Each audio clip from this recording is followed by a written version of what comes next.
అందరికీ నమస్కారం. ముందుగా పత్రికా మీడియా మిత్రులందరికీ, వేదిక మీద ఉన్న మా సోదరులందరికీ కూడా హృదయపూర్వక నమస్కారాలు తెలియజేసుకుంటూ, ఈరోజు 134వ వర్ధంతి పూలే గారిది చేసుకోవడం, వారికి ఘనంగా నివాళులు అర్పించడం జరిగింది. తను దాదాపు 170-180 ఏళ్ల క్రితమే చదువు గురించి, అంటరానితనం గురించి ఈ ప్రపంచానికి తెలియజేసి చదువు విలువ తెలియజేసినటువంటి గొప్ప మేధావి. తన సావిత్రిబాయి పూలే కూడా మహిళలు కూడా చదువుకుంటే బాగుంటుందని చెప్పేసి అప్పటికే దాదాపు 150 సంవత్సరాల క్రితం తెలియజేసినటువంటి వారు ఉన్నారు. అంటే చదువు పట్ల ఉన్నటువంటి అవగాహన పెంపొందించినటువంటి పూలే గారిని ఘనంగా నివాళులు అర్పించుకున్నాం. ఇప్పుడు ఇంకా రేపు జరగబోయే ప్రోగ్రాం మా జిల్లా అధ్యక్షులు మధు గారు చాలా వివరంగా వివరించారు. కొత్తగూడెం కూడా రేపు ఇదే షెడ్యూల్ ప్రకారం 9 గంటలకే స్టార్ట్ అయ్యి మధ్యాహ్నం వరకు కొనసాగుతుంది.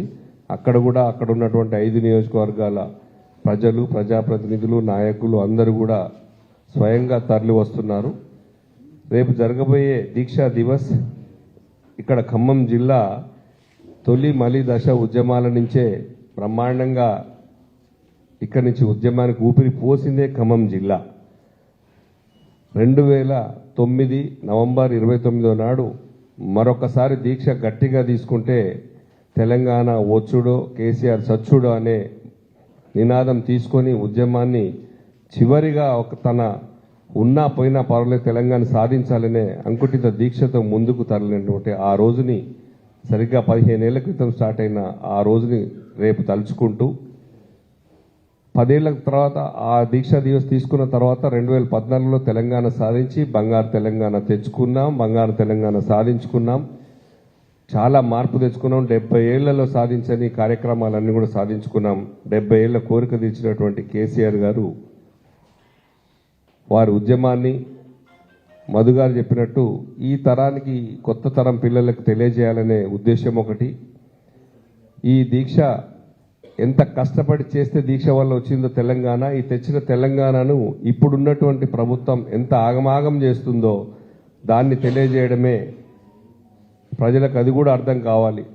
ఏ ఒక్క కార్యక్రమం కూడా ప్రభుత్వం ముందుకు తీసుకెళ్లట్లేదు. కేసీఆర్ గారు డెవలప్ చేసినటువంటి వారు ఇచ్చిన అనేక హామీలు, కళ్యాణ లక్ష్మి లేదు, తులం బంగారం లేదు, మహిళలకు పెన్షన్ ఇస్తా అన్నది లేదు, పెంచుతా అన్నది లేదు, మహిళలకు ప్రత్యేకంగా ఇస్తా అన్న 2500 లేవు. ఓన్లీ ఒక బస్సు తప్ప మిగతా అన్ని హరీష్ అన్న బాగా చెప్తాడు, బస్సు తప్ప అన్ని తుస్సని అవే కొనసాగించుకుంటూ పోతున్నారు. ఏమన్నా మాట్లాడితే డైవర్షన్ పాలిటిక్స్, అరెస్టులు, లోపలేయడాలు, బెదిరియడాలు, సోషల్ మీడియా రాసే వాళ్ళని కూడా బెదిరియడాలు, లోపలేయడాలు జరుగుతున్నటువంటి ఈ రోజుల్లో ఇవన్నీ ఈ దీక్షా దివస్ తర్వాత కార్యకర్తలు కూడా ఇప్పటికే చాలా స్ట్రాంగ్గా ఉన్నారు, ఐకమత్యంగా ఉన్నారు. ఎక్కడైతే అరెస్ట్ చేశారో అలుగునూరు చౌరస్తాలో కరీంనగర్లో రేపు అక్కడ కూడా బ్రహ్మాండంగా కేటీఆర్ గారి ఆధ్వర్యంలో చాలా పెద్ద ఎత్తున సభ జరగబోతుంది. రేపు 33 జిల్లాల్లో మంచి ప్రోగ్రాం జరుగుతుంది. దీని ద్వారా పార్టీ కార్యక్రమాలు కూడా చాలా స్పీడ్గా అవుతాయి. ఇంకా ముందు కూడా మేమందరం కూడా ఇట్లాగే కష్టపడి పనిచేస్తామని చెప్పేసి అందరం కూడా కష్టపడి పనిచేయాలని, మరొకసారి తెలంగాణను మళ్ళీ కాపాడుకోవాలంటే బీఆర్ఎస్ పార్టీ ఒకసారి అధికారంలోకి వచ్చి ఇవన్నీ సెట్ చేయాల్సిందిగా ప్రజలు కూడా కోరుకుంటున్నారు. ప్రజలు అప్రమత్తమై ఉన్నారు, మన అందరినీ చైతన్యపరుస్తున్నారు. రేపు జరగబోయే ప్రోగ్రామ్ సక్సెస్ చేయాలని మనస్ఫూర్తిగా కోరుకుంటూ సెలవు తీసుకుంటాం.